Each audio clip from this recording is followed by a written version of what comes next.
Ravi Kumar, joint director ईजीवे। तो चलिए आज हम लोग बात करने वाले हैं एनसीएल के पेपर के बारे में। अभी आप लोगों को पता होगा फिलहाल में ही एनसीएल का पेपर हुआ था 27/12/2020 को। उसके सलूशन के बारे में आज हम लोग देखने वाले हैं। ये फीटर ट्रेड का पेपर है, तो इसके टेक्निकल क्वेश्चन, जितने भी टेक्निकल क्वेश्चन पूछे गए हैं इस पेपर में, उसके लिए आज देखेंगे हम लोग। ठीक है, तो स्टार्ट करते हैं क्वेश्चन नंबर 1 से। क्वेश्चन है types of reamer used for rhyming operation in blind hole. Blind hole में परिछिद्रण प्रक्रिया में उपयोग किए जाने वाले परिछिद्रक का प्रकार क्या है। ठीक, ब्लाइंड होल में रिमिंग करने के लिए पूछा है कौन सा रिमर प्रयोग करते हैं। ऑप्शन में दिया है straight fluted reamer, left hand spiral fluted reamer, right hand spiral fluted reamer, none of these. ठीक है, तो ब्लाइंड होल में रिमिंग करने के लिए हम लोग right hand spiral fluted reamer का प्रयोग करते हैं। Right hand spiral fluted reamer का प्रयोग करते हैं। ठीक है, तो राइट आंसर क्वेश्चन नंबर 1 का कौन सा है? सी। ठीक, नेक्स्ट क्वेश्चन देखेंगे। Question number 2। क्वेश्चन है which of the following is an artificial abrasive. Artificial abrasive निम्न में से कौन सा है? ठीक, यहाँ पर ऑप्शन में दिया है ग्राइंडिंग व्हील से पूछा गया ये क्वेश्चन है। यहाँ पर एल्युमिनियम ऑक्साइड, इमरी, डायमंड और कोरंडम ऑप्शन में दिया है। ठीक है, तो एब्रेसिव जो होते हैं ग्राइंडिंग व्हील में जो प्रयोग किए जाते हैं वो 2 प्रकार के हैं। पहला है नेचुरल एब्रेसिव और दूसरा आर्टिफिशियल। ठीक, तो यहाँ पर आर्टिफिशियल के लिए पूछा है, तो आर्टिफिशियल के लिए यहाँ पर एल्युमिनियम ऑक्साइड, ठीक है, Al2O3 एल्युमिनियम ऑक्साइड क्या है? आर्टिफिशियल एब्रेसिव है। और इसके अलावा और भी silicon carbide, SiC, silicon carbide, ये क्या होता है? आर्टिफिशियल होता है, कृत्रिम। ठीक है, उसके बाद CBN, क्यूबिक बोरॉन नाइट्राइड, ये सारे क्या है? आर्टिफिशियल एब्रेसिव है। ठीक है, तो यहाँ पर पूछा था आर्टिफिशियल के लिए, तो यहाँ पर एल्युमिनियम ऑक्साइड राइट आंसर ए होगा क्वेश्चन नंबर 2 का। इमरी, कोरंडम, डायमंड, ये सब क्या है? नेचुरल एब्रेसिव है, प्राकृतिक के रूप में ये पाए जाते हैं। इमरी, कोरंडम, डायमंड और सैंडस्टोन भी। ठीक है, सैंडस्टोन, ये सारे क्या है? तो ये है आपका नेचुरल एब्रेसिव। ठीक, तो यहाँ पर आर्टिफिशियल के लिए पूछा था, तो राइट आंसर कौन सा? ए। ठीक, next question, question number 3। Question है at room temperature plain carbon steel contains. सामान्य तापमान पर सादा कार्बन इस्पात में सम्मिलित होता है। ठीक है, प्लेन कार्बन स्टील में रूम टेम्परेचर पर कौन सा स्ट्रक्चर होता है पूछा है यहाँ पर स्टील के लिए। इसके लिए याद रखिए रूम टेम्परेचर पर जो स्ट्रक्चर होता है प्लेन कार्बन स्टील का पियरलाइट एंड सीमेंटाइट स्ट्रक्चर होता है। ठीक, तो राइट आंसर क्वेश्चन नंबर 3 का क्या है? सी। ठीक, उसके बाद नेक्स्ट क्वेश्चन भी ग्राइंडिंग व्हील से पूछा है, देखते हैं इस क्वेश्चन को। ठीक है, क्वेश्चन है question number 4। Dressing of grinding wheels refers to. Grinding wheel का ड्रेसिंग का क्या मतलब होता है? ठीक है, तो समझिए यहाँ पर ड्रेसिंग, ग्राइंडिंग व्हील में अलग अलग टर्म होता है, ड्रेसिंग होता है, ट्रूइंग होता है, सबके लिए आगे बात करेंगे और क्वेश्चन भी पूछा है इससे संबंधित। तो यहाँ पर हम लोग ड्रेसिंग के लिए देखते हैं। तो सबसे पहले ग्राइंडिंग व्हील के बारे में बात करेंगे। तो मान लीजिए ग्राइंडिंग व्हील कटिंग करते समय मेटल को, और उसमें मेटल के चिप ग्राइंडिंग व्हील के स्पेस में फंस रहे हैं, यानी कण के दांतों के बीच में, ग्राइंडिंग व्हील के दांतों के बीच में अगर मेटल के कटे हुए चिप्स फंस रहे हैं तो इस तरह से धीरे धीरे क्या हो जाता है? वो लोड हो जाता है। इस प्रकार के डिफेक्ट को जनरली ग्राइंडिंग व्हील में क्या बोलते हैं? लोडिंग। कभी कभी क्या होता है, हार्ड ग्रेड का बॉन्ड होने के कारण ग्राइंडिंग व्हील से जब हम लोग सरफेस फिनिश करते हैं तो वहाँ पर हार्ड ग्रेड होने के कारण उसके ग्राइंडिंग व्हील के कणों को छोड़ नहीं पाता है ग्रेड, जिसके कारण क्या होते हैं, उसके कटिंग एज एकदम शीशे की तरह चमकदार हो जाते हैं घिस करके। तो इसको क्या बोलते हैं? ग्लेजिंग बोलते हैं। तो जनरली ग्लेजिंग और लोडिंग हो जाने के बाद क्या करते हैं हम लोग, तो ड्रेसिंग करते हैं। तो ड्रेसिंग क्या मतलब क्या है, तो इसमें जो भी धातु के कण फंसे हुए हैं या जो भी टीथ ब्लंट हो गया है, जो भी कटिंग एज ब्लंट हो गया, घिस गया है, उसको फिर से क्या करते हैं, रीशार्पन करते हैं। रीशार्पन मतलब फिर से कटिंग एज लाते हैं, ठीक। तो अभी ड्रेसिंग के लिए पूछा है, तो यहाँ पर क्या बोल सकते हैं अब कि restoring of cutting action of wheel, यानी फिर से नए कण नए दांते ला करके और फिर क्या कर सकते हैं, कटिंग एक्शन को क्या कर सकते हैं, रीस्टोर कर सकते हैं। तो राइट आंसर कौन सा, option number A. Question number 4 का कौन सा होगा, ए, ठीक है। फिर यहाँ पर making wheel concentric with axis, ये जनरली किस में करते हैं हम लोग, ट्रूइंग में करते हैं। ट्रूइंग में हिंदी और इंग्लिश दोनों में पेपर दिया हुआ है, जो भी आपको समझ में आया उधर देख सकते हैं, बाकी ऑप्शन सेम ही है, ठीक। नेक्स्ट क्वेश्चन है क्वेश्चन नंबर 5 में galvanized iron refers to iron coated with. Galvanized iron जो होता है उसको उस पर किसकी कोटिंग होती है, तो इस पर किसकी कोटिंग होती है, जिंक की। राइट आंसर कौन सा हो जाएगा, बी, जिंक की कोटिंग होती है, ठीक है। और क्यों होता है, तो लोहे के ऊपर जंग न लगे, ठीक है। तो राइट आंसर इसका क्या है, बी। नेक्स्ट क्वेश्चन है the shape of रास्प cut file. रास्प cut file का शेप पूछा है, ठीक है। तो जनरली रास्प कट फाइल जो होता है वो हमेशा क्या होती है, अर्धगोलाकार शेप में बनाई जाती है, हाफ राउंड शेप में बनाई जाती है ये, ठीक है।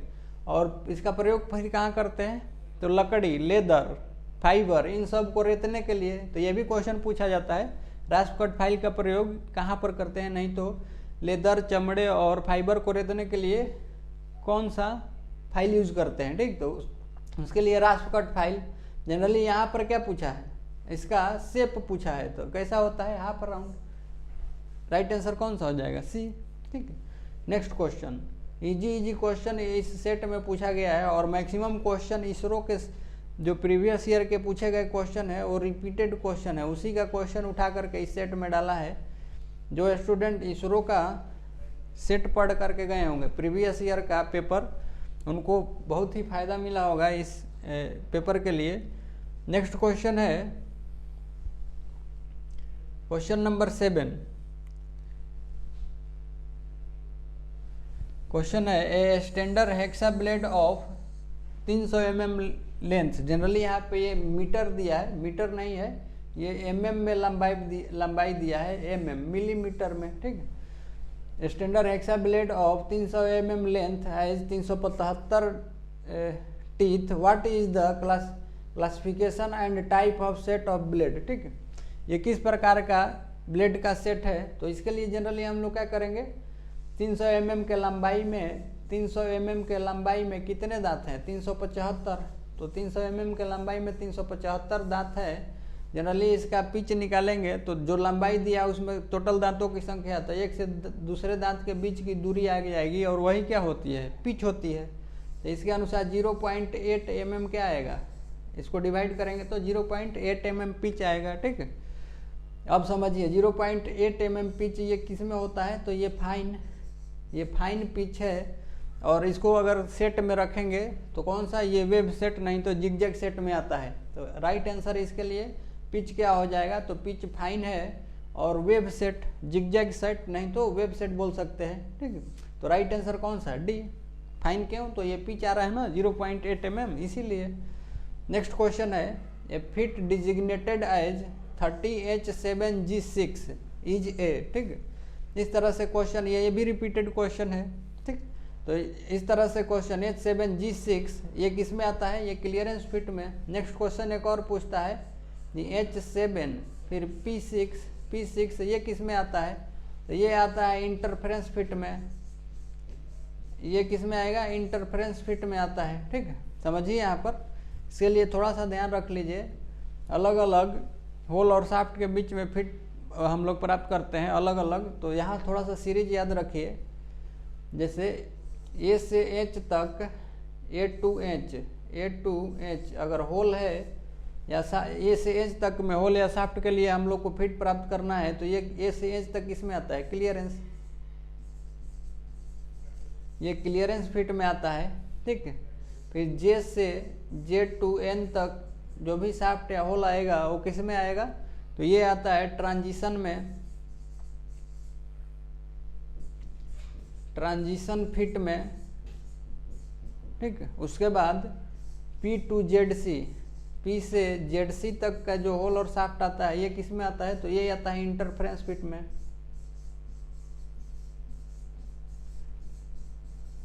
इंटरफेरेंस फिट, ठीक है, ये इंटरफेरेंस फिट में आता है। तो ध्यान रखिए A से H, यहाँ पर शाफ्ट और होल जो भी दिया था ये A से H के बीच में है, ठीक है, ठीक है।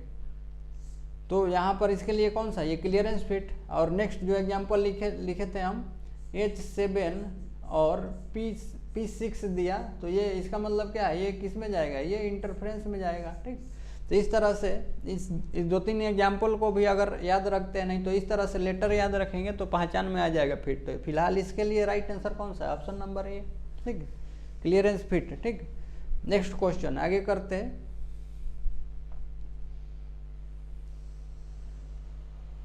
क्वेश्चन है narrow and thin part of the file which is connected to the handle is known as, ठीक है।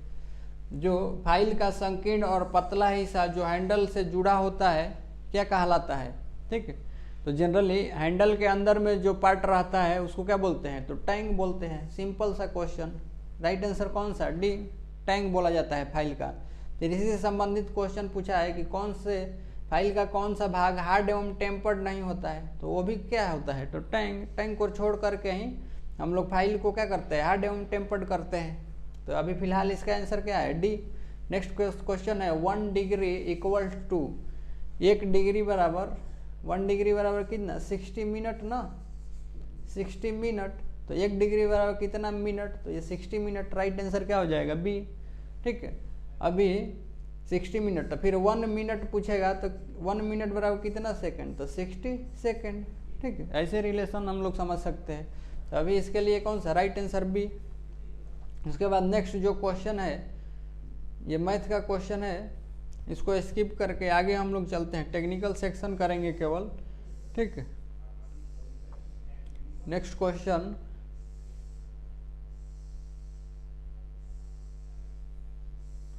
Question number 19 number question. In drill bit angle between chisel edge and cutting lip is known as. Chisel edge और cutting lip के बीच में जो drill का angle होता है वो कौन सा एंगल होता है, वेब एंगल या चीजल एज एंगल बोलते हैं। जनरली इसके लिए एक फिगर दिखाते हैं आपको, वेब एंगल और चीजल एज एंगल के लिए, ठीक है। यहाँ पर ये देखिए, यहाँ ये ड्रिल के लिए है। यहाँ पर ड्रिल में अगर वेब को बोलें तो वेब कौन सा होता है, चीजल एज, नहीं तो इसको क्या बोलते हैं, चीजल एज।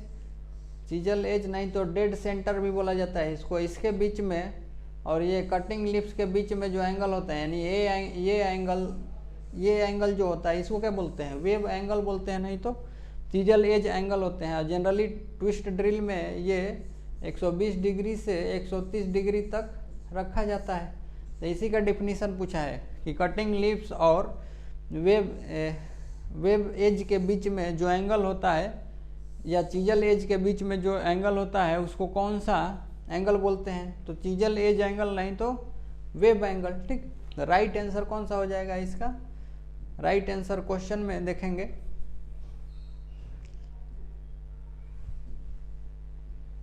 राइट आंसर इसका सी। राइट आंसर कौन सा है, सी, क्वेश्चन नंबर 19 का, ठीक है। नेक्स्ट क्वेश्चन है for a power hacksaw blade pitch means. Power hacksaw blade के लिए पिच का क्या मतलब होता है, ठीक है। पावर हेक्साब्लेड के लिए पिच का क्या मतलब होता है, तो जनरली 1 इंच की दूरी में जितने दांते होते हैं, 1 इंच की दूरी में जितने दांते होते हैं हेक्साब्लेड के लिए, उसी को क्या बोलते हैं, उसी को क्या बोलते हैं, पिच, ठीक है। 1 इंच की दूरी में जितने दांते हैं अगर उसको डिवाइड करें, जैसे यहाँ पर 1 इंच है इसकी और नंबर ऑफ टीथ 25 है, तो ये जो भी वैल्यू आएगा यहाँ से ये क्या बोलेगा, पिच, ठीक है। तो यहाँ पर पूछा है for a power hacksaw blade pitch means. Pitch means क्या होता है, number of teeth per inch, यानी 1 इंच में दांतों की जो संख्या होती है उसी को क्या बोलते हैं, पिच, ठीक, हेक्साब्लेड के लिए, ठीक। नहीं तो इनडायरेक्टली हम लोग क्या बोल सकते हैं, एक 25 mm में भी बोल सकते हैं, क्योंकि 1 इंच बराबर क्या होता है 25.4 mm होता है, 25.4 mm। तो जनरली 1 इंच बोलिए, नहीं तो 25.4 mm में क्या चीज़ है, दांतों की संख्या। तो ये कोई दिया ही नहीं है 25 वाला ऑप्शन, mm वाला, तो डायरेक्ट हम लोग क्या करेंगे 1 इंच। राइट आंसर कौन सा, डी। नेक्स्ट क्वेश्चन है, next question number 21। Shaping of grinding wheel to make it run concentric with axis is called. ठीक है, ग्राइंडिंग व्हील को शेपिंग करके एक्सिस के कंसेंट्रिक जो घुमाने की प्रक्रिया होती है उसको क्या बोलते हैं। तो जनरली यहाँ पर इसके लिए राइट आंसर कौन सा, ट्रूइंग, ट्रूइंग बोलते हैं। तो ग्राइंडिंग व्हील में क्या होता है, जब व्हील की आकृति टेपर हो जाती है या कहीं से व्हील का कोई कोना टूट करके निकल जाता है, तो व्हील जो होता है वो कंसेंट्रिक, कंसेंट्रिक मतलब अपने सेंटर के अबाउट बराबर रोटेट नहीं कर पाता है, थोड़ा बबलिंग होने लगता है। ठीक है, तो उसको ठीक करने के लिए, ताकि कंसेंट्रिक फिनिशिंग मिल सके जॉब के ऊपर और व्हील अपने एक्सिस के अबाउट कंसेंट्रिक रोटेट करे, उसके लिए क्या करते हैं, ट्रूइंग। और फिर ट्रूइंग करने के लिए क्या करते हैं, डायमंड ड्रेसर का ही प्रयोग करके और व्हील को क्या करते हैं, ड्रेसिंग करके ठीक करते हैं। ठीक है, यहाँ पर ड्रेसिंग, ड्रेसिंग में क्या करते हैं हम लोग जनरली, तो ड्रेसिंग में जो धातु के कण फंस जाता है ग्राइंडिंग व्हील में, या लोडिंग हो जाता है या ग्लेजिंग हो जाता है, तो उस समय हम लोग क्या करते हैं, ड्रेसिंग करते हैं। ठीक, अभी इससे संबंधित क्वेश्चन पूछा था। फिर ग्लेजिंग क्या होता है, तो जब ग्राइंडिंग व्हील के कटिंग एज बिल्कुल कटाई करते करते घिस जाते हैं और चमकदार दिखने लगता है, तो उसको उस समय ये डिफेक्ट जो होता है इसको क्या बोलते हैं, ग्लेजिंग बोलते हैं। तो अभी पूछा था, तो इसका राइट आंसर कौन सा है, ट्रूइंग। ठीक है, उसके बाद नेक्स्ट क्वेश्चन है question number 22। What is the function of part pilot provided in the reamer. Reamer में पायलट रीमर के लिए पूछा है कि पायलट रीमर में जो आगे वाला भाग होता है ये प्लेन सिलिंड्रिकल होता है, और पीछे वाला जो भाग होता है ये रीमर का होता है। ठीक है, रीमर का होता है। तो इस पायलट का क्या काम होता है, तो समझिए यहाँ पर इस पायलट रीमर का प्रयोग जनरली कहाँ पर करते हैं, तो जब एक से अधिक होल को एक ही साथ, एक सीध में और एक ही साथ उनको रिमिंग करना होता है, तो उसके लिए पायलट रीमर का प्रयोग करते हैं। तो जनरली ये पायलट का आगे वाला जो भाग है ना, ये होल में जा करके इसको क्या करता है, पायलट को एकदम अपने एक्सिस के अबाउट चलने के लिए, यानी कंसेंट्रिक चलने के लिए क्या करता है, सहायता प्रदान करता है। तो इससे रिलेटेड अगर ऑप्शन को देखेंगे तो यहाँ पर ऑप्शन में दिया फिनिश कंसेंट्रिक होल्स, यानी एक से अधिक होल हैं। ठीक, और उनका सेंटर एक ही है, तो उनको फिनिशिंग करने के लिए। तो राइट आंसर कौन सा, ऑप्शन नंबर ए। ठीक, नेक्स्ट क्वेश्चन नंबर 23। क्वेश्चन है a left hand screw advances in which rotation. ठीक, लेफ्ट हैंड थ्रेड है, सिंपल से समझिए, लेफ्ट हैंड थ्रेड है, ये एडवांसेज इन यानी आगे किस डायरेक्शन कैसे चलाएंगे तो ये आगे जाएगा। ठीक, क्लॉकवाइज या एंटी क्लॉकवाइज, ये डायरेक्शन पूछा है इसके लिए। तो सिंपल से समझिए, पहले राइट हैंड थ्रेड के लिए, राइट हैंड जो थ्रेड होता है, मान लीजिए ये बोल्ट है और इस पर नट है, आगे नट कब जाएगा, नट आगे कब जाएगा, तो जनरली राइट हैंड थ्रेड को अगर क्लॉकवाइज में हम लोग रोटेट करते हैं तो वो क्या होता है, टाइट होता है, और एंटी क्लॉकवाइज में क्या होता है, खुलता है। ठीक है, तो इसी तरह से लेफ्ट हैंड थ्रेड वाले के लिए क्या होता है, उल्टा। तो लेफ्ट हैंड थ्रेड में उल्टा होता है, तो जनरली हम लोग इसको एंटी क्लॉकवाइज में घुमाएंगे तो ये कहाँ जाएगा, टाइट होगा, एंटी क्लॉकवाइज में टाइट होगा यानी आगे जाएगा, और क्लॉकवाइज में क्या होगा, खुलेगा। तो यहाँ पर पूछा है कि एडवांस मतलब आगे किस रोटेशन में जाएगा, तो एंटी क्लॉकवाइज में। एंटी क्लॉकवाइज घुमाएंगे तो बोल्ट के ऊपर अगर लेफ्ट हैंड थ्रेड कटा हुआ है तो जो नट है वो आगे जाएगा एंटी क्लॉकवाइज घुमाने से। ठीक है, टाइट होगा। ठीक है, तो राइट आंसर कौन सा है, बी, क्वेश्चन नंबर 23 का। नेक्स्ट क्वेश्चन है question number 24। A drift is used for. ठीक, जनरली ये ड्रिल ड्रिफ्ट के लिए पूछा है, तो किसके लिए प्रयोग करते हैं, तो मशीन के स्पिंडल में, ड्रिल मशीन के स्पिंडल में जो टेपर सैंक ट्विस्ट ड्रिल होता है उसको निकालने के लिए ड्रिल ड्रिफ्ट का प्रयोग करते हैं, ठीक है। तो इसके अनुसार राइट आंसर कौन सा हो जाएगा? राइट आंसर है ऑप्शन नंबर सी। इसके लिए एक फिगर देखते हैं, ठीक है। ड्रिफ्ट के लिए थोड़ा और अच्छे से समझेंगे, यहाँ पर समझिए। यहाँ पर ये जो होल है इसको हम लोग क्या बोलते हैं? ड्रिफ्ट होल बोलते हैं। ये ड्रिल मशीन का स्पिंडल है, ड्रिफ्ट होल बोलते हैं। ड्रिफ्ट वाला पार्ट ये है, समझिए। ये ड्रिफ्ट ये है, माइल्ड स्टील की एक वेज ही होती है, थोड़ी टेपर में बनाई जाती है। और ये ड्रिफ्ट होल में इसको इंसर्ट करके, और ये जो ड्रिल चक है इसका ये टैंक होता है। नहीं तो ड्रिल चक, इसका चक का ये आर्बर है और आर्बर का ये क्या है? टैंक है। नहीं तो स्लीव हो गया तो उसका भी क्या होगा? टैंक होगा। या सॉकेट होगा, उसका भी क्या होता है? टैंक होता है। नहीं तो ट्विस्ट ड्रिल है टेपर सैंक वाला, तो उसमें भी क्या रहता है? टैंक रहता है।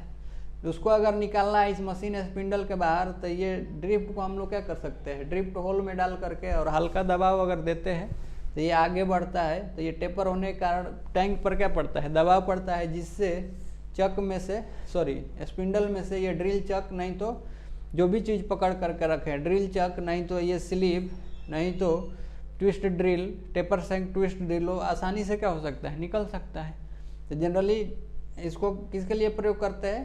तो मशीन स्पिंडल से टेपर सैंक ड्रिल को, नहीं तो स्लीव को, नहीं तो क्या कर सकते हैं? ये ड्रिल चक को निकालने के लिए प्रयोग करते हैं। नेक्स्ट क्वेश्चन देखते हैं अब हम लोग।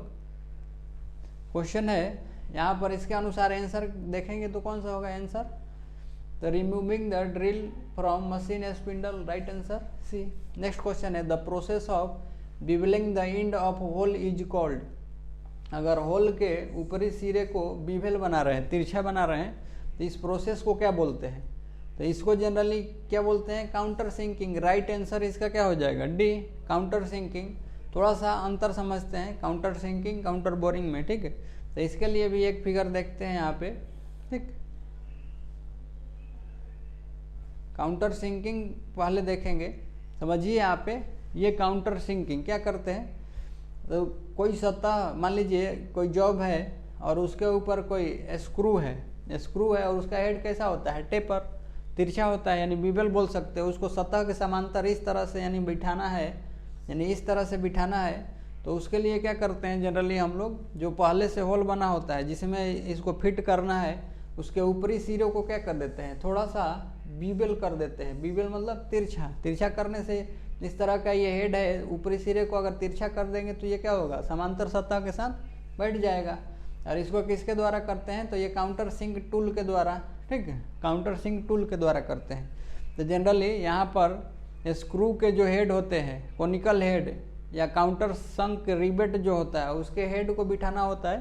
तो जनरली हम लोग क्या करते हैं? काउंटर सिंकिंग करते हैं। जबकि काउंटर बोरिंग में क्या करते हैं हम लोग? तो उसके लिए एक फिगर देखते हैं। काउंटर बोरिंग में जो पहले से किया गया होल होता है, उसके ऊपरी सिरे को क्या करते हैं? ऊपरी सिरे को कुछ गहराई तक क्या करते हैं? बड़ा करते हैं। कुछ गहराई तक बड़ा करते हैं। क्यों करते हैं ऐसा? तो ऐसा इसीलिए ताकि एलन हेड बोल्ट का हेड या सॉकेट हेड स्क्रू का हेड क्या हो सके? सतह के समांतर इस तरह से बैठ सके, ठीक है। तो जनरली यहाँ पर तिरछा नहीं करते हैं, यहाँ पर क्या करते हैं? स्टेप में होल को बनाते हैं। देखिए ये ओरिजिनल होल ये है नीचे वाला, फिर बड़ा होल कुछ गहराई तक किया है, तो ये ऊपरी सिरे को किए हैं, तो ये बड़ा स्टेप है, ठीक, ताकि हेड क्या हो सके? सतह के समांतर बिठाया जा सके, ठीक। ये है। नेक्स्ट क्वेश्चन देखते हैं। यहाँ पर तिरछा करने के लिए पूछा था, तो राइट आंसर कौन सा हो जाएगा? राइट आंसर होगा हमारा काउंटर सिंकिंग, ठीक। नेक्स्ट क्वेश्चन है साइनाइडिंग एंड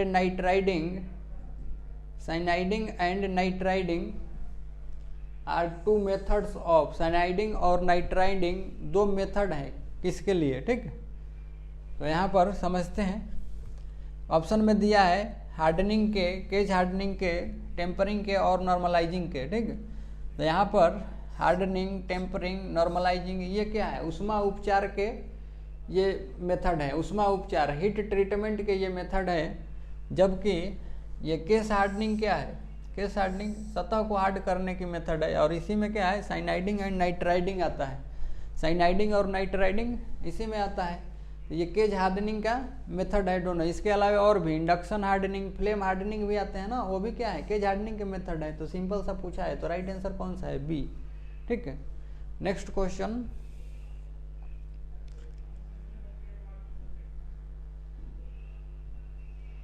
नेक्स्ट क्वेश्चन है,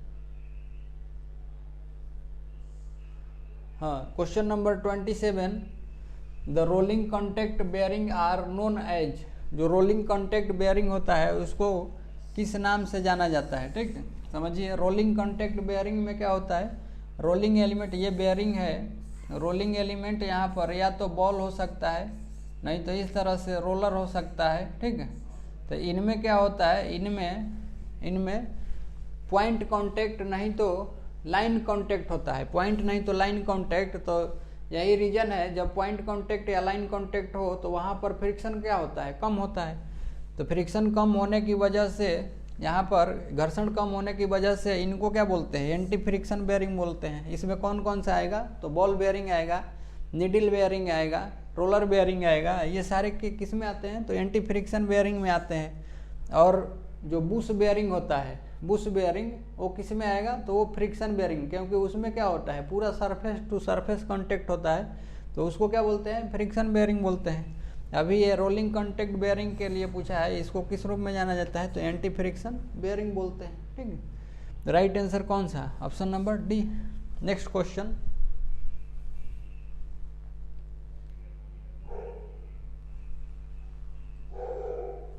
क्वेश्चन है, gun metal is an alloy of, gun metal किसका एलॉय होता है? ठीक है, तोप धातु हिंदी में। ठीक है, गन मेटल किसका एलॉय है? ठीक है, यहाँ पर हिंदी में देखेंगे तो हिंदी में गलत लिखा है, कांसा लिखा है। ठीक, ब्रॉन्ज। ठीक, यहाँ पर इंग्लिश वाले को रेफर कीजिए, इसीलिए इंग्लिश रेफर करना चाहिए। ठीक है, यहाँ पे gun metal is an alloy of, तो गन मेटल में क्या क्या होता है, copper, tin and zinc.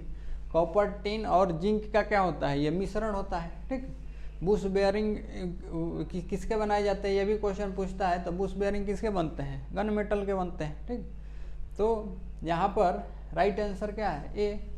Next question, question number 29। Easy question पूछा है, इसमें आसानी से कर सकते थे, रिपीटेड क्वेश्चन है। ठीक, purpose of die nut is to, तो डाई नट क्या होता है, तो सिंपल सा, जो डाई नट होता है वो हेक्सागोनल नट के जैसा ही होता है। अगर कोई बोल्ट के ऊपर चूड़ी कटी हुई है और वो ख़राब हो चुकी है, या ख़राब हो चुकी है, या उसमें फिनिशिंग थोड़ा चाहिए, तो उसके लिए जनरली हम लोग क्या करते हैं, डाई नट को उसके ऊपर ही चला देते हैं स्पैनर से। तो क्या करता है ये डाई नट, तो ऑप्शन पढ़ेंगे, कटिंग न्यू थ्रेड नहीं काटता है ये, improve surface finish off thread, chasing and conditioning damage thread, यानी डैमेज थ्रेड को क्या कर सकते हैं, चेंज करके और उसके कंडीशन को क्या कर सकते हैं, ठीक कर सकते हैं। ठीक है, तो chasing and conditioning damage thread. ठीक, राइट आंसर कौन सा, सी। नेक्स्ट क्वेश्चन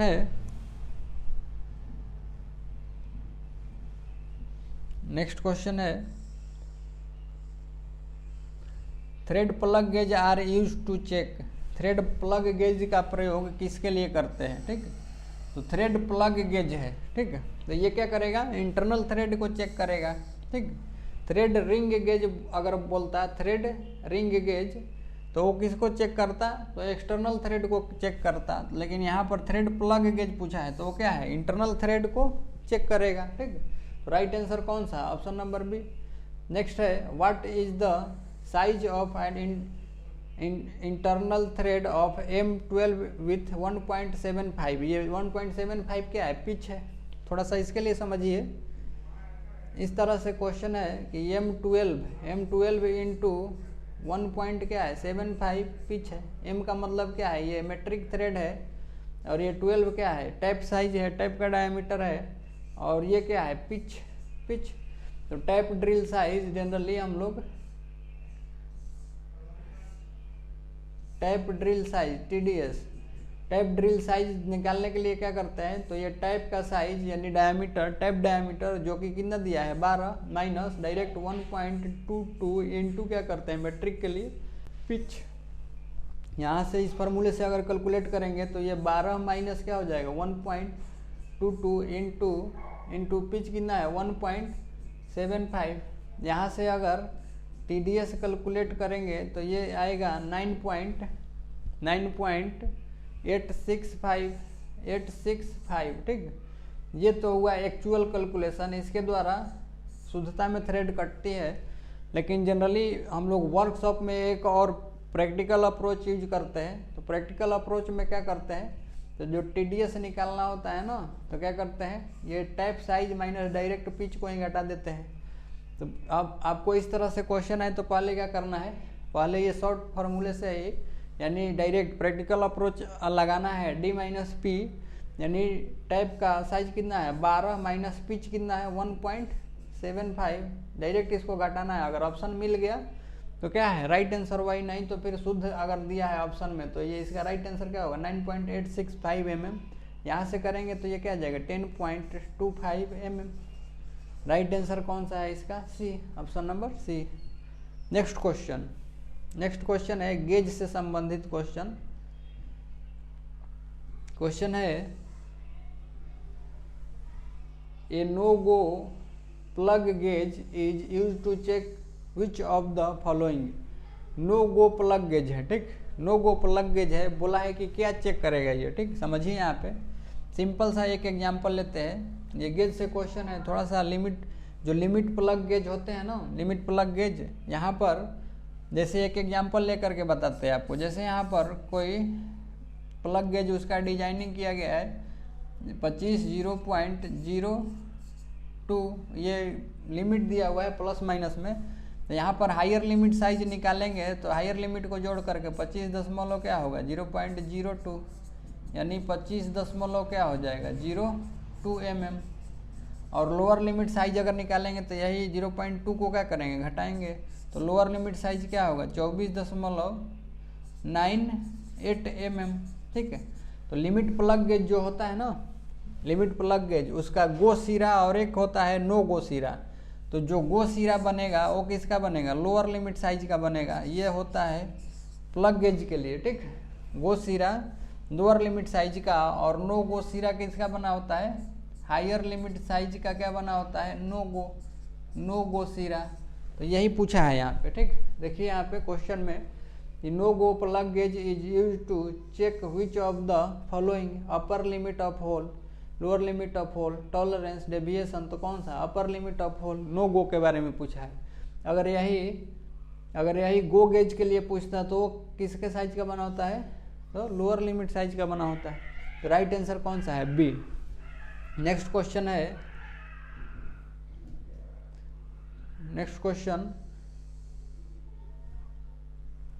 है the cutting fluid used while cutting aluminium is. Simple सा कूलेंट लुब्रिकेशन से पूछा गया क्वेश्चन है। सिंपल सा कटिंग ऑपरेशन में, ड्रिलिंग में भी ये कूलेंट अगर आप यूज कर रहे हैं या टर्निंग वगैरह के लिए प्रयोग कर रहे हैं तो जहाँ पर भी एल्युमिनियम की बात आएगी, मेटल की, तो वहाँ पर क्या प्रयोग करते हैं, टाइपिंग वगैरह के लिए भी कौन सा किरोसिन ऑयल प्रयोग करते हैं ना, मिट्टी का तेल। तो 33 का राइट आंसर कौन सा है, सी, ठीक है।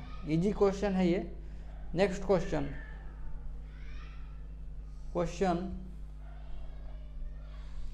The vernier scale of caliper has 50 division which coincide with 49 main scale division. If each main scale division is 0.5 mm then the least count of the vernier is, ठीक। अच्छा ही क्वेश्चन है ये, समझिए यहाँ पे। अगर लिस्ट काउंट याद करके कोई गया होगा तो नहीं कर सकता है इस क्वेश्चन को, बशर्ते इसके लिए फिर क्या करना पड़ेगा, तो लिस्ट काउंट निकालने आना चाहिए हर एक इंस्ट्रूमेंट का। तो यहाँ पर समझिए इस क्वेश्चन को, ठीक। क्वेश्चन को यहाँ पर क्या दिया हुआ है, 49 मेन स्केल डिवीजन, शॉर्ट में लिख रहे हैं MSD बराबर क्या दिया है 50 vernier scale division, 50 vernier scale division, ठीक है। इसको इक्वेशन 1 मान लेते हैं हम। यही वर्नियर का प्रिंसिपल है, यहाँ पर लिखा भी है कि जब 50 डिवीजन है किसका, वर्नियर स्केल का, तो 49 क्या है मेन स्केल के बराबर है, तो 49 MSD बराबर क्या 50 BSD। जब लिस्ट काउंट निकालेंगे हम लोग तो लिस्ट काउंट क्या होता है 1 MSD एक मेन स्केल डिवीजन का वैल्यू -1, वर्नियर स्केल डिवीजन का वैल्यू VSD, ठीक। तो यहाँ पर ये 1 MSD का वैल्यू दे करके रखा है, कितना दिया है। जनरली अदर में क्या होता है, अगर जब तक इस वैल्यू को चेंज नहीं कर रहा है तो 1 mm ले करके चलते हैं हम लोग, लेकिन यहाँ पर क्या कर दिया है, वैल्यू को दे दिया है कि एक मेन स्केल डिवीजन किसके बराबर है, 0.5 mm। तो यहाँ पर ये तो पता है हम लोग 0.5 है, इसको 1/2 mm भी लिख सकते हैं ना, ये पता है। एक वर्नियर स्केल डिवीजन का वैल्यू अगर निकाल करके घटाएंगे तो क्या होगा, लिस्ट काउंट मिल जाएगा। तो अभी इसके लिए क्या करते हैं, चूँकि 1 मेन स्केल डिवीजन बराबर कितना है 1/2 mm, क्वेश्चन में दिया है यहाँ, ठीक, क्वेश्चन में दिया है, ठीक है। तो इसलिए हम लोग ये 49 मेन स्केल डिवीजन का वैल्यू निकालेंगे। 49 मेन स्केल डिवीजन 49 MSD बराबर क्या हो जाएगा, 49 और 1 का कितना है 1/2, तो 49 × 1/2 mm। और क्या लिख सकते हैं, तो अभी फ्रैक्शन में मत बदलिए, पॉइंट में मत बदलिए, इसको इसी तरह से रहने दीजिए। 49 क्या है 2 mm, ठीक। ये इसको इक्वेशन मान लीजिए 2, इक्वेशन 2, ठीक। अब यहाँ पर ये इक्वेशन 1 है, यहाँ पर ये 49 MSD और ये भी क्या है 49 MSD है। तो दोनों इक्वेशन का LHS बराबर है, तो हम लोग RHS बराबर कर सकते हैं, यानी ये और ये क्या कर सकते हैं बराबर। तो डायरेक्ट हम लोग लिख सकते हैं 50 VSD फ्रॉम इक्वेशन 1 एंड 2, एक समीकरण 1 और 2 के अनुसार 50 VSD बराबर क्या लिख सकते हैं 49/2 mm। ये इक्वेशन का मदद से यहाँ पर एक VSD का वैल्यू अगर निकाले 1 वर्नियर स्केल डिवीजन का वैल्यू, तो ये 49/2 फिर डिवाइडेड बाई क्या हो जाएगा, डिवाइडेड बाई यहाँ पर 50 बटा में ये 1 है, ठीक। ये रेशियो फिर क्या हो जाएगा, पलट जाएगा। तो 49/2 इंटू ये 1 बटा क्या हो जाएगा 1/50, ठीक, 1/50। तो ये टोटल कितना हो जाएगा 49 बटे में 100, ठीक।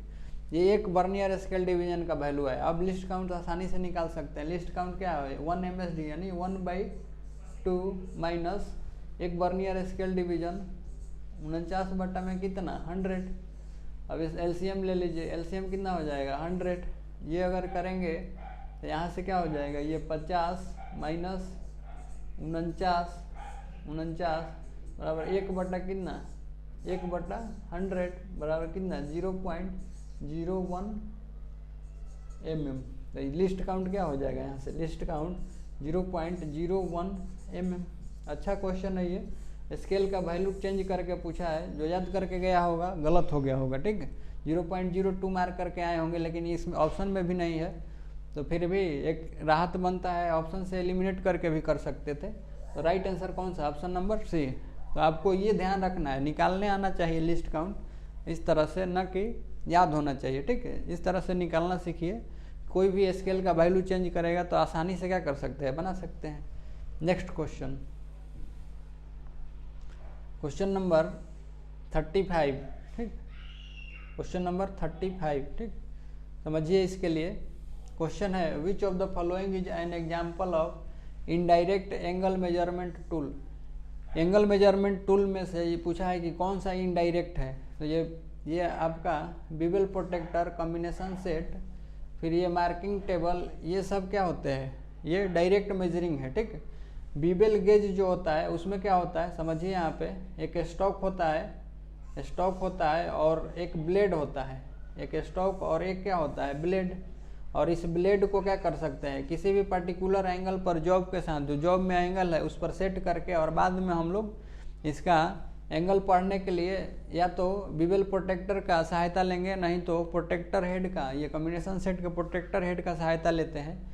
तो इस प्रकार के जब इंस्ट्रूमेंट आते हैं तो उनको क्या बोला जाता है, इनडायरेक्ट मेजरिंग टूल बोला जाता है। तो ये बीबल गेज जो है ये किसके कैटेगरी में आता है, अप्रत्यक्ष मापी औजार के अंतर्गत आता है। तो इसमें से राइट आंसर कौन सा होगा, बी। नेक्स्ट क्वेश्चन, क्वेश्चन है फाइल से क्वेश्चन है, which of the following part in file is not hardened and tempered. File में निम्न में से कौन सा भाग है जिसको हार्ड एवं टेम्पर्ड नहीं करते हैं, ठीक। तो यहाँ पर ऑप्शन में दिया है हील है, एज है, हील, एज, बॉडी और टैंक। तो टैंक को क्या करते हैं, हार्ड एवं टेम्पर्ड नहीं करते हैं, ठीक। राइट आंसर कौन सा, डी। नेक्स्ट क्वेश्चन है क्वेश्चन नंबर 37।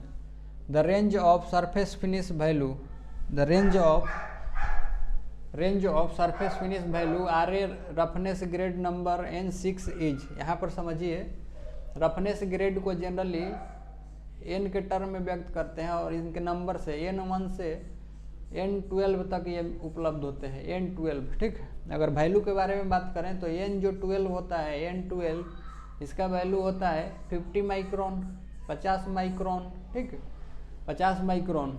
फिर अगर N11 के बारे में बात करें, घटाते जाइए इधर से N12, N11, लास्ट में N1, N11, तो ये 50 है ना, 50 का आधा, 50 का आधा कितना, तो 12, ये 50 का आधा 25 माइक्रोन, ठीक, ये 25 माइक्रोन हो जाता है, ठीक, N11 के लिए। इसी तरह से N10 के लिए लेंगे तो फिर 25 का आधा कितना, तो 12.5, ठीक, 12.5 माइक्रोन, ठीक। इसी तरह से अगर आएंगे तो ये N7 के लिए जो होता है ना, N7 के लिए ये होता है 1.6 माइक्रोन, 1.6 माइक्रोन, ठीक। और इसके बाद N6 के लिए अगर आएंगे तो इसका आधा, 1.6 का आधा, ये आधा करते करते आपको यहाँ तक आना है, N7 तक। N6 में जब आएंगे ना हम लोग तो यहाँ पर इसका आधा 1.6 का आधा क्या हो जाएगा, 0.8 माइक्रोन, ठीक है। तो इस तरह से याद रख सकते हैं टेबल आप। यहाँ पर पूछा है N6 के लिए, तो राइट आंसर कौन सा है, 0.8 माइक्रोन, ठीक, ऑप्शन नंबर सी 37 का। नेक्स्ट क्वेश्चन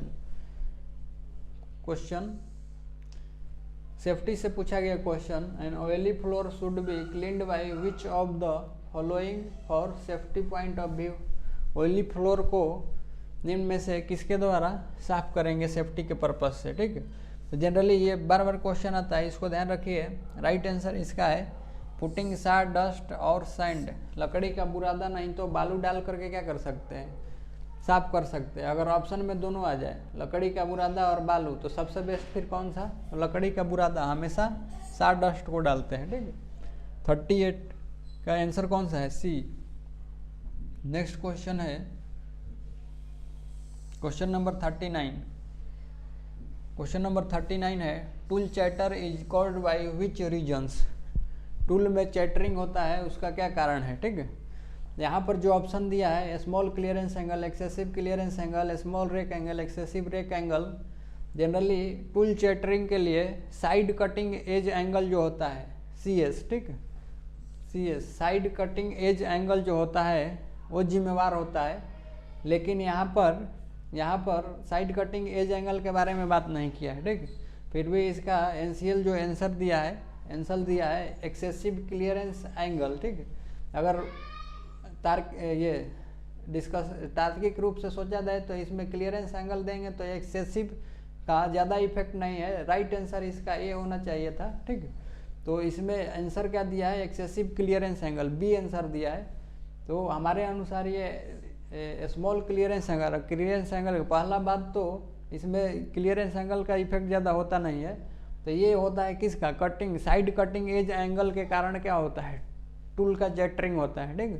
तो यहाँ पर ये इसके अनुसार अभी आंसर ये बी मान करके चलते हैं हम लोग, लेकिन हमारे अनुसार ये क्या होना चाहिए, ए होना चाहिए, अगर कर सकते हैं इस क्वेश्चन को तो, ठीक। नेक्स्ट क्वेश्चन करेंगे हम लोग, बाकी देखते हैं आगे क्या करता है इस क्वेश्चन के लिए, रिजेक्ट करता है, निरस्त करता है क्वेश्चन को या क्या। इसमें एक और क्वेश्चन है, उसका आंसर गलत दिया है, ठीक है। तो आगे उसके बारे में भी डिस्कस करते हैं। नेक्स्ट है, आंसर दिया है उसका गलत। What is the angle of prick punch use for witness mark, ठीक। यहाँ पर समझिए प्रिक पंच और विटनेस मार्क, साक्ष्य चिन्ह के लिए प्रयुक्त प्रिक पंच का कोण कितना होता है। तो विटनेस मार्क के लिए या लाइनों को पक्का करने के लिए कौन सा होता है, 60 डिग्री। तो 60 डिग्री जब आता है तो इसको क्या बोल देते हैं हम लोग, डॉट पंच। लेकिन ये प्रिक पंच के कैटेगरी में है, ठीक। थोड़ा सा ध्यान रखिए, विटनेस मार्क के लिए पूछेगा तो कौन सा, डॉट पंच, ठीक, डॉट पंच। मार्किंग की लाइनों को पक्का करने के लिए एंगल कितना है 60 डिग्री है। ये किसके लिए है 90 डिग्री, तो ये सेंटर पंच का है, ये सेंटर पंच का एंगल होता है, ठीक। और क्या प्रयोग होता है सेंटर पंच का, तो ड्रिल करने के लिए सेंटर लगाना है, ठीक है। 90 डिग्री एंगल ड्रिल करने के लिए, होल करने के लिए, सेंटर पॉइंट को मार्क करने के लिए क्या 90 डिग्री सेंटर पंच का, और 30 डिग्री क्या होता है, ये प्रिक पंच होता है जनरली, ठीक है। तो इसका प्रयोग 30 डिग्री वाले को जनरली हम लोग शीट मेटल में या मुलायम धातुओं पर कभी पूछ देता है, नहीं तो ऑप्शन में नाम देकर ही पूछ लेता है कि एल्युमिनियम या कॉपर के ऊपर मार्किंग की लाइनों को पक्का करने के लिए कौन सा पंच, तो प्रिक पंच और एंगल 30 डिग्री। फिर डिवाइडर के पॉइंट को स्थान देने के लिए किसका प्रयोग करते हैं, तो प्रिक पंच 30 डिग्री वाले का।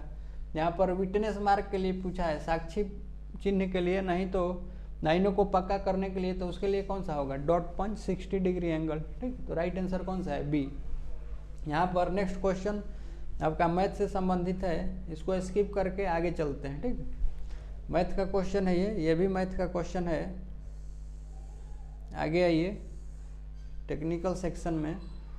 टेक्निकल सेक्शन में नेक्स्ट क्वेश्चन है question number 44, the included angle between flanks of metric thread.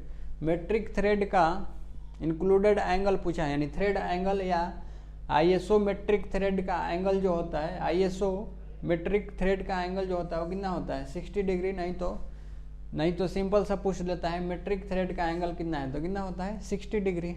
बाकी अलग से बात करेंगे तो बीएसपी, बीएसडब्ल्यू, बीएसएफ इन सब का कितना होता है 55 डिग्री, 55 डिग्री, ठीक है 55 डिग्री।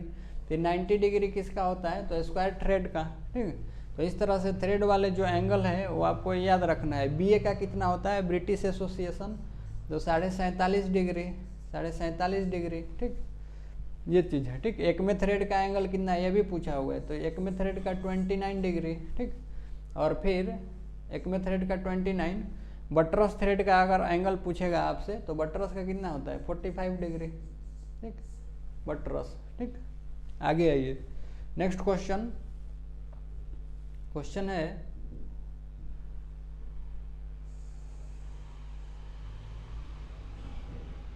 नेक्स्ट क्वेश्चन, ये भी मैथ का क्वेश्चन है। आगे देखते हैं question number 46, which of the following is not a tool. निम्न में से कौन सा एक टूल नहीं है, तो कर्व्ड कट ये फाइल है, फ्लैट एक फाइल है, हैंड फाइल या सेफ एज फाइल को बोलते हैं, ये फाइल है। ये सारे क्या है कटिंग टूल है, लेकिन ये बॉक्स फाइल ये नहीं होता है।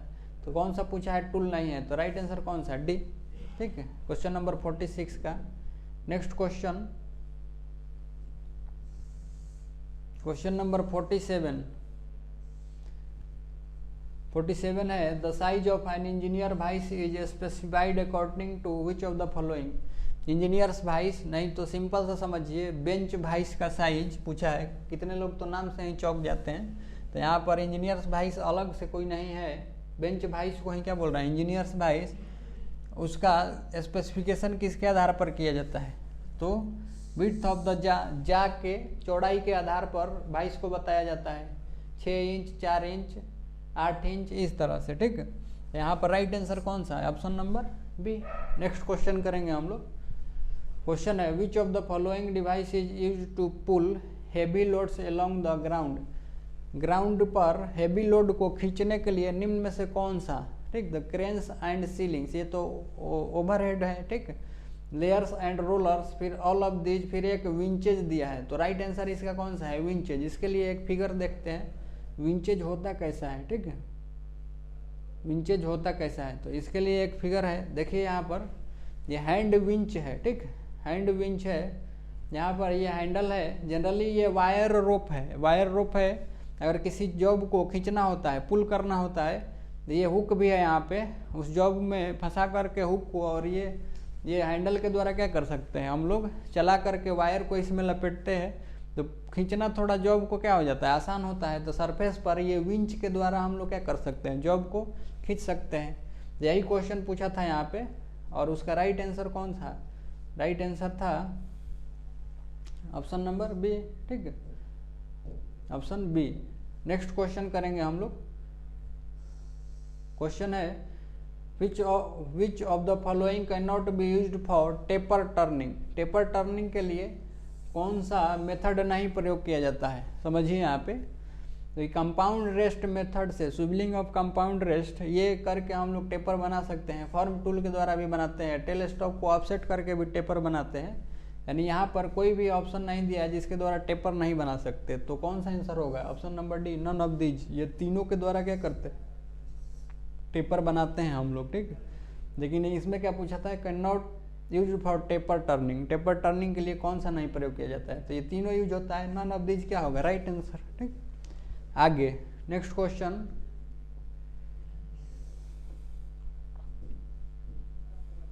नेक्स्ट क्वेश्चन करेंगे। यहाँ पर ये मैथ का क्वेश्चन है। Next 51 number question, typical locating device used as jig and fixture for cylindrical job. Cylindrical job को लोकेट करने के लिए लोकेटिंग डिवाइस या पकड़ने वाला साधन कौन सा है इसमें, ठीक है। तो drill, jig, mandrels. Mandrels generally lathe machine पर, हॉलो जॉब को, खोखले जॉब जिसके अंदर में होल हो, उसको पकड़ने के लिए प्रयोग किया जाता है। फिर एंगल प्लेट जॉब को सपोर्ट करने के लिए, ड्रिल, जिग, मास प्रोडक्शन में होल करने के लिए। ये भी ब्लॉक जो होता है ना, सिलिंड्रिकल जॉब है। यहाँ पे locating typical device used for cylindrical job, बेलनाकार जॉब को पकड़ने के लिए कौन सा प्रयोग करते हैं? B block. अगर जिग के बारे में बात करेगा तो एक होता है डायमीट्रल जिग। डायमीट्रल जिग हिंदी में क्या बोलते हैं? व्यास जिग। उसका नीचे वाला भाग कैसा बनता है? बी ब्लॉक के जैसा ही बना होता है। सिलिंड्रिकल जॉब को यहाँ पर पकड़ सकते हैं और यहाँ पर ये फिर जिग वाला पार्ट होता है ऊपर, ठीक है। तो यहाँ पे भी ब्लॉक क्या होगा? राइट आंसर सिलिंड्रिकल जॉब के लिए, ठीक। आगे नेक्स्ट है मैथ का क्वेश्चन है। आगे का क्वेश्चन करेंगे। इस तरह से बहुत ही इजी क्वेश्चन था, आसानी से कर सकते थे। अगर आप पहले इसरो वाला सेट को करके गए होते तो बहुत इजी हो जाता, सिलेक्शन भी होना आसान था, ठीक। खैर आगे देखते हैं हम लोग, अभी मौका गया नहीं है, कर सकते हैं हम लोग तैयारी। इस तरह से जो एग्जाम में पूछे गए हैं प्रीवियस ईयर के पेपर, उनको रेगुलरली क्या करना है? सोल्व करना है। बाहर से आपके एग्जाम में क्वेश्चन आते नहीं हैं, उन्हीं पर आधारित आएंगे क्वेश्चन, या वही क्वेश्चन रिपीट होते हैं, ठीक। तो आलतू फालतू के चक्कर में नहीं पड़ना है कि इधर से सेट लगा ले, उधर से लगा लें सेट। सिंपल सा जो आपका एग्जाम पूछा है उसी क्वेश्चन को कीजिए, मैक्सिमम बहुत ज़्यादा फायदा होगा, ठीक। यहाँ पर नेक्स्ट क्वेश्चन है, question number 57। What is the SI unit of temperature. तापमान का एसआई यूनिट क्या होता है, ठीक। तो इसके लिए थोड़ा सा समझिए। तापमान का एसआई यूनिट यहाँ पर केल्विन होता है। ऑप्शन बी राइट आंसर है, ठीक। यहाँ पर ऑप्शन बी राइट आंसर है, जबकि ये एनसीएल जो आंसर शीट में दिया है उसका राइट आंसर क्या दिया है? डी दिया है। तो ये सेल्सियस, फारेनहाइट तीनों नहीं होता है। तापमान का एसआई यूनिट कौन सा होता है? केल्विन। तो राइट आंसर क्या है? बी, ठीक है। तो ये इसमें हो सकता है ऑब्जेक्शन। देखिए अब इस क्वेश्चन के बारे में क्या करता है। राइट आंसर इसका बी है, आप लोग ये टिक करके चलेंगे, ठीक। अगर किसी का सही हो रहा होगा इसके अनुसार तो वो जोड़ सकता है अपना नंबर 1, ठीक। नेक्स्ट क्वेश्चन, नेक्स्ट क्वेश्चन है question number 58। High carbon steel are machine using tools having, ठीक। हाई कार्बन स्टील को मशीनिंग करना है, इसके लिए कौन सा टूल यूज करेंगे, ठीक है। कौन सा टूल? जिसमें निगेटिव रेक एंगल हो या जिसमें पॉजिटिव रेक एंगल हो, ठीक। इसके लिए पूछा है। तो हाई कार्बन स्टील है, समझिए यहाँ पे जब हार्ड मटेरियल का मशीनिंग करना होता है तो वहाँ पर जो कार्बाइड जो टूल यूज किए जाते हैं और उसका मटेरियल होता है या तो सिरेमिक होगा, नहीं तो कार्बाइड टूल होता है, ठीक। और जो भी सिरेमिक या कार्बाइड मटेरियल के टूल होते हैं उनके ऊपर जो होता है रेक एंगल जो होता है वो किस में देते हैं? निगेटिव में देते हैं, ठीक। निगेटिव में तो क्या फ़ायदा हो जाता है उन पर निगेटिव देने के लिए? तो हेवी डेप्थ ऑफ कट दे करके उस टूल से मशीनिंग कर सकते हैं, हाई स्पीड पर मशीनिंग कर सकते हैं, हार्ड मटेरियल का मशीनिंग कर सकते हैं, ठीक है। और ये हाई कार्बन स्टील किस में आएगा? हार्ड मटेरियल के अंतर्गत ही आता है। तो इसको कटिंग करने के लिए टूल में जो होना चाहिए वो निगेटिव रेक एंगल होना चाहिए, ठीक है। सॉफ्ट मेटल में जैसे माइल्ड स्टील वगैरह हो गए, या एचएसएस का जो टूल है, एचएसएस का टूल माइल्ड स्टील को मशीनिंग करने के लिए, तो इस पर हम लोग स्मॉल पॉजिटिव रेक एंगल रखते हैं, ठीक है। पॉजिटिव रेक एंगल रखते हैं, ठीक। 5 से 30 डिग्री रेक एंगल सबसे ज़्यादा प्रयोग किया जाता है, उसका फ़ायदा भी हो जाता है। तो पावर मशीन का होता है वो क्या होता है? कम कंजप्शन होता है, ठीक है। उसके बाद फिर फोर्सेज भी कम लगते हैं टूल के ऊपर, ठीक है। तो फोर्स कम तो पावर भी क्या होता है, कम, ठीक है। तो इस तरह से पॉजिटिव रेक एंगल वाला टूल किसके लिए, सॉफ्ट मेटल के मशीनिंग के लिए। हार्ड मटेरियल को मशीनिंग करना है, उसमें टूल जो होगा, टूल मटेरियल भी क्या होगा, अलग होता है, कार्बाइड, सिरेमिक, नहीं तो उससे भी हार्ड, और उसमें क्या होता है, निगेटिव रेक एंगल। तो राइट आंसर कौन सा है, ए। नेक्स्ट क्वेश्चन है the cutting speed is 20 meter per minute, what is the rotational speed required for 20 mm drill bit. Drilling करने के लिए कटिंग स्पीड दिया हुआ है, ड्रिल डायमीटर पूछा है, तो स्पिंडल का आरपीएम पूछा है, स्पिंडल का आरपीएम निकालो। तो फार्मूला क्या होता है, चूँकि v बराबर क्या होता है, पाई डी एन अपॉन क्या होता है 1000, और ये मीटर पर मिनट, यहाँ पर n निकालना है, तो n के टर्म में फार्मूला को बदल दीजिए, v इंटू क्या हो जाएगा 1000, v into 1000 divided by pi D, और n निकालना ही है, v कितना दिया है 20 इंटू 1000 डिवाइडेड बाई कितना हो जाएगा, पाई का वैल्यू 22, और ऊपर में 22/7 लिखेंगे तो 7 कहाँ आ जाएगा ऊपर, डिवाइडेड बाई डी कितना है 20, ये 20 से 20 कट गया, इसको काट सकते हैं, तो ये कितना हो जाएगा 500, 2 से काटिए 500, और ये कितना हो जाएगा 11। तो यहाँ पर 7 × 5 = 35, यानी 3500 बटे में कितना है 11, इसको करेंगे तो ये आ जाएगा 318.18 आरपीएम, ठीक। आरपीएम ये लगभग हम लोग इसको क्या बोल सकते हैं 320 आरपीएम बोल सकते हैं। तो राइट आंसर कौन सा हो जाएगा यहाँ से, option number B right answer 320। Easy question, ठीक है। नेक्स्ट आइए, नेक्स्ट है ग्राइंडिंग व्हील से पूछा गया क्वेश्चन है, और उसमें भी ग्राइंडिंग व्हील के स्पेसिफिकेशन से, ठीक है। यहाँ पर दिया है इन grinding wheel 51A 46L 13B, इसमें 13 एंड B के बारे में पूछा है, क्या शो करता है। इसमें ऑप्शन भी थोड़ा सा क्या दिया है, अलग तरीके से दिया है, ठीक है। इसमें ऑप्शन भी सही नहीं दिया है, आंसर जो दिया है उसके अनुसार थोड़ा ऑप्शन में करेक्शन होना चाहिए, ठीक। समझिए यहाँ पे ये जो 51 है 51, ये किसको बताता है, तो ये मैन्युफैक्चरर सिंबल है ग्राइंडिंग व्हील के लिए, जो बना रही है कंपनी उसके लिए, ठीक है। और ये ए जो होता है ये एब्रेसिव को बताता है कि उस व्हील में कौन से एब्रेसिव पार्टिकल मिले हैं। तो ये है मतलब ये क्या है, एल्युमिनियम ऑक्साइड है, Al2O3 एल्युमिनियम ऑक्साइड है। और ये 46 जो है ये ग्रेन साइज या ग्रिट साइज बताता है, ग्रेन या ग्रिट साइज। और 46 के लिए अगर देखेंगे तो ये किस में आता है, 46 जनरली 1 से 600 नंबर तक ग्रेन या ग्रिट साइज होते हैं, और 46 को जनरली हम लोग मीडियम में लेते हैं। तो ये क्या हो गया, ये मीडियम है, मीडियम। उसके बाद ये एल जो है ये ग्रेड को बताता है, एल किसको बताता है, ग्रेड को बताता है। और ये ग्रेड कैसा है, तो मीडियम है। ये ग्रेड एल जो है ABCD के लेटर से बताए जाते हैं, ये ग्रेड एल जो है ये मीडियम में आता है, मीडियम, ठीक।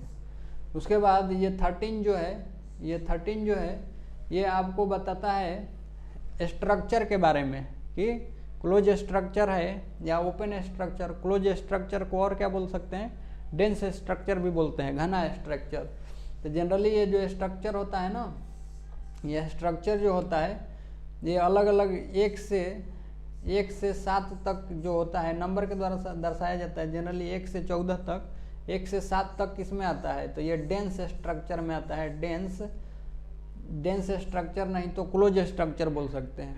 और 8 से 14 तक जो आता है ये किस में आता है, ये आता है ओपन स्ट्रक्चर में। यहाँ पर 13 दिया है, 13, तो 13 इसी बीच में आएगा ना, ओपन स्ट्रक्चर। ये जो बी है, ये बी किसको दिखाता है, बॉन्ड। और जनरली हम लोग रेजोनाइड बॉन्ड को किसके द्वारा दर्शाते हैं, रेजोनाइड बॉन्ड को बी से दर्शाते हैं। और सैलक बॉन्ड रहेगा तो उसको ई से। तो ये रेजोनाइड बॉन्ड है, ठीक है, बी। अब देखिए यहाँ पे क्या दिया है ऑप्शन में, जनरली ऑप्शन में यहाँ पे ये डेंस टाइप स्ट्रक्चर दिया है, डेंस टाइप। डेंस मतलब क्या, क्लोज स्ट्रक्चर, जबकि क्लोज स्ट्रक्चर ये है नहीं। यहाँ पर इसको क्या देना चाहिए, 13 है तो ये ओपन स्ट्रक्चर होना चाहिए था। यहाँ पर ये राइट आंसर यही दिया है, लेकिन इसमें ऑप्शन में क्या करना पड़ेगा, करेक्शन। ये ओपन स्ट्रक्चर है, ओपन स्ट्रक्चर, और फिर क्या है जो बॉन्ड है, बॉन्ड क्या है, रेजोनाइड बॉन्ड है, ठीक है। आगे देखिए यहाँ पे soft type structure and resinoid abrasive material, soft type structure and resinoid bond type, ये dense type structure and vitrified bond, ये तो कोई नहीं है। ये ग्रेड अलग चीज़ है और आपका ये स्ट्रक्चर जो होता है वो अलग चीज़ है, ठीक। तो यहाँ पर किसके लिए पूछा है, 13 और बी के लिए, तो बी क्या है, बॉन्ड, और 13 क्या है, ये स्ट्रक्चर है। तो इसमें भी पता करना है स्ट्रक्चर में क्लोज है कि ओपन स्ट्रक्चर है, तो ये ओपन स्ट्रक्चर में आता है, लेकिन ये क्लोज या डेंस स्ट्रक्चर बता रहा है। तो राइट आंसर ये होगा, थोड़ा सा आपको करेक्ट करना पड़ेगा, ओपन स्ट्रक्चर है, ठीक, ओपन स्ट्रक्चर। तो राइट आंसर ए।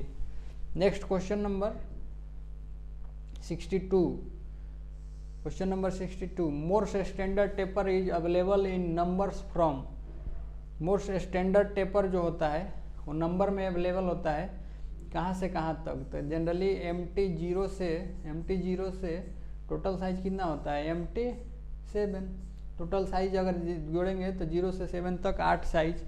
तो यहाँ पर रेंज सेलेक्ट कर सकते हैं, 0 से क्या 7, option number C answer. Next है इसी से संबंधित, included angle between flanks of, sorry, included angle between flanks of Acme thread, thread से पूछा है। इससे संबंधित मोर्स टेपर से क्वेश्चन आगे है, डील करेंगे। एकमे थ्रेड का एंगल पूछा है कितना, तो ये होता है 29 degree, right answer D. Lathe machine का जो लीड स्क्रू होता है उसके ऊपर कौन सी थ्रेड होती है, एकमे थ्रेड, और फिर लीड स्क्रू का प्रयोग किसके लिए करते हैं, तो थ्रेड बनाने के लिए, ठीक है, चूड़ी काटने के लिए लेथ मशीन पर, ठीक है। तो ये 29 डिग्री एंगल याद रखें। नेक्स्ट क्वेश्चन है, the dimension of nut is expressed in terms of, nut का जो डायमेंशन होता है उसको किसके टर्म में बताया जाता है, तो नट का हमेशा हम लोग डायमीटर किसके टर्म में बताते हैं, तो ये नॉमिनल डायमीटर ऑफ बोल्ट के टर्म में। राइट आंसर कौन सा, सी। सारा रिपीटेड क्वेश्चन है, ठीक। उसके बाद ये मोर्स टेपर से क्वेश्चन यहाँ पे है। Next question, the half included angle of Morse standard taper is, Morse standard taper का हाफ इंक्लूडेड एंगल पूछा है। अगर ये टेपर है तो इसका पूरा टेपर इंक्लूडेड एंगल जो होता है मोर्स टेपर में, ये मैक्सिमम जो एंगल होता है ये कितना होता है, 3 डिग्री होता है। लेकिन यहाँ पे हाफ इंक्लूडेड एंगल पूछा है, हाफ इंक्लूडेड एंगल पूछा है, तो ये 3 डिग्री का आधा क्या कर सकते हैं हम लोग,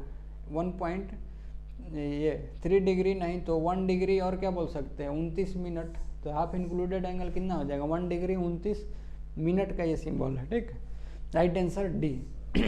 पूरा इंक्लूडेड एंगल कितना, 3 डिग्री, उसका आधा पूछा है, हाफ इंक्लूडेड एंगल, ठीक है। तो 1 डिग्री 29 मिनट, ये लगभग 3 डिग्री होता है, 2 डिग्री 59 मिनट ही जनरली होता है, तो उसके अनुसार करेंगे तो ये 1 डिग्री 29 मिनट। नेक्स्ट क्वेश्चन भी फिर ग्राइंडिंग व्हील से पूछा है, ठीक। यहाँ पर समझिए, यहाँ पर which statement is correct about GC 20A7 EP, ठीक। यहाँ पर समझिए, ये क्या दिया हुआ है, GC ग्राइंडिंग व्हील के किससे दिया हुआ है, ग्राइंडिंग व्हील के स्पेसिफिकेशन से ही दिया हुआ है ये चीज़, ठीक है।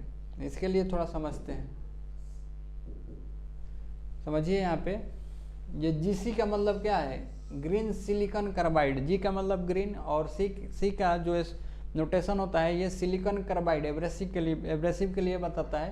तो ग्रीन सिलिकॉन कार्बाइड है, और ये 20 क्या है, तो 20 आपका क्या है, 20 ग्रिट साइज है ना, ग्रिट साइज या ग्रेन साइज, और 20 को लेंगे तो ये किस में आएगा, ये आएगा कोर्स में, कोर्स ग्रेन, ये कोर्स ग्रेन में आएगा। और ये क्या है, ये हमारा यहाँ पर ये क्या है, तो ये हमारा किसको बताता है, ये बताता है ग्रेड को, ग्रेड, तो उसमें भी ये किस में आएगा, सॉफ्ट ग्रेड में आएगा।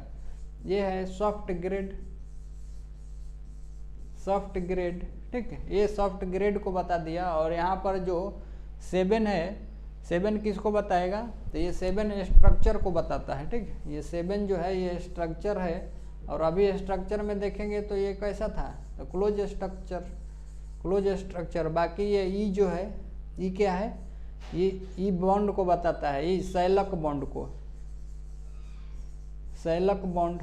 ई किसको बता रहा है, सैलक बॉन्ड को बता रहा है यहाँ पे, तो समझिए यहाँ पे। और ये पी जो है ये कंपनी के द्वारा पहचान के लिए लेटर या नंबर दिया जा सकता है, ठीक। तो क्या ऑप्शन में दिया है, ऑप्शन दिया है ये बी वाला में क्या, ग्रेड इज सॉफ्ट, ठीक है, grade is soft, grid size is not fine, and abrasive में कौन सा है ये, abrasive is green silicon carbide.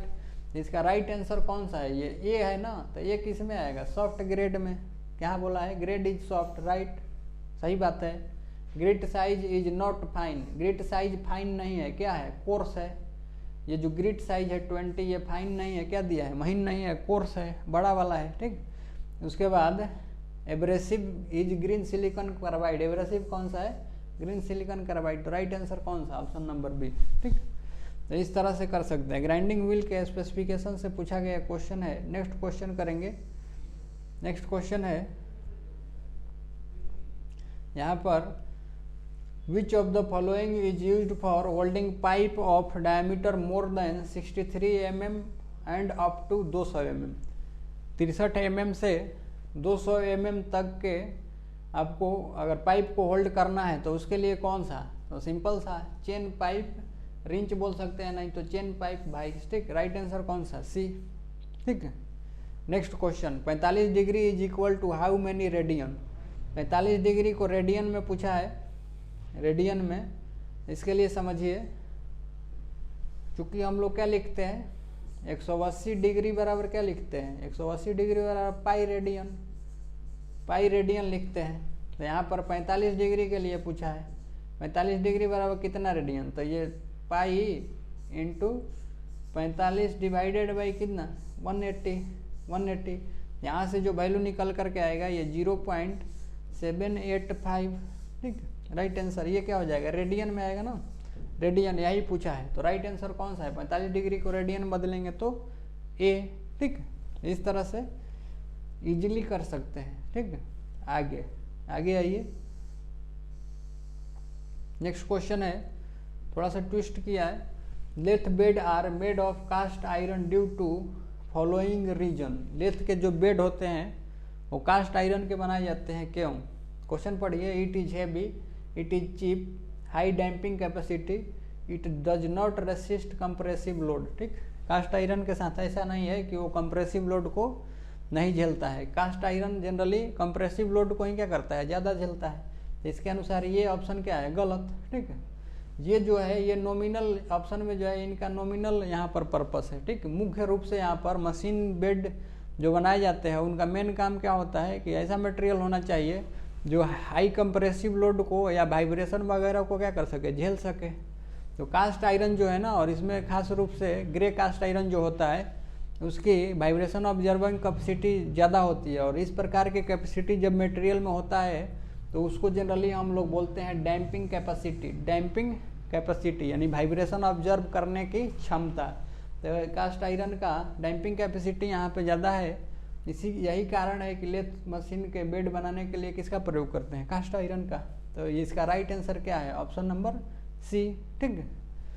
ये नॉमिनल है, ये चीप सस्ता होता है, ये नॉमिनल मीनिंग है। यहाँ पर मेन पर्पस जो है वो वाइब्रेशन को झेलने के लिए। और यही कारण भी है कि जब हम लोग मशीन का फाउंडेशन करते हैं तो उसके नीचे में फाउंडेशन बोल्ट के साथ ही एंटी वाइब्रेशन पैड डाल करके रखते हैं, ताकि अगल बगल वाली मशीनों की तरफ से भी कुछ वाइब्रेशन आ रहा है या इस मशीन के कारण भी वाइब्रेशन दूसरे मशीनों तक ट्रांसफ़र ना हो पाए, तो इसीलिए एंटी वाइब्रेशन पैड डाले जाते हैं वहाँ पे, ठीक।